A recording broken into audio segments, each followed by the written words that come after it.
So yes, I'm Trisha G. I work for JetBrains. I do developer advocacy for IntelliJ IDEA and a couple of other products like UpSource, which is a code review tool, and TeamCity, which is a continuous integration tool.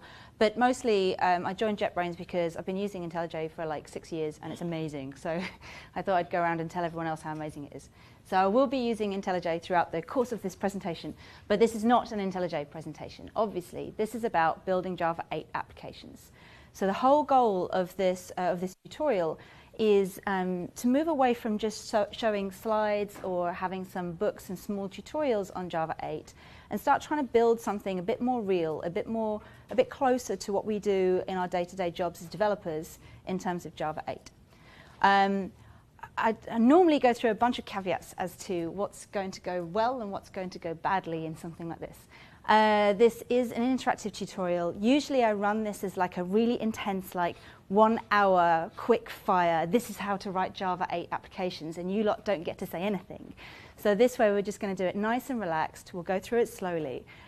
We will go through each stage in like small steps, and you guys can kind of ask questions at any point in time. If you want, you can kind of build the app as we go along, but the aim is not necessarily for you guys to start from scratch and do a full hands-on lab, because I don't think we're going to have time for that. But if you want to start playing with the code as we go, then please do feel free, and feel free to ask me any questions as we go as well.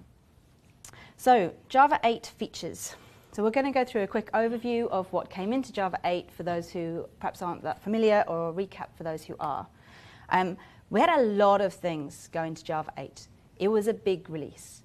A lot of these things, so obviously you're not supposed to read that. It's just supposed to be an impressive, look, loads of features. There was a lot of stuff around security, a lot of stuff around concurrency, big changes around garbage collection and performance. Java effects went into Java 8, but mostly when we think about Java 8, we think about the fact that Java came into the 21st century and now has Lambda expressions. And also, to make use of these Lambda expressions, the updated Streams API for working mostly with collections. So those are generally the two things people think about when they think about Java 8. So those are kind of the features that I'm mostly going to focus on throughout this tutorial, but we will also cover the basics of Java effects, just because it's kind of interesting.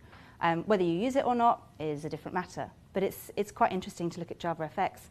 And we'll have a tiny, tiny peek at the new date and time API, but we won't go into that in a lot of detail.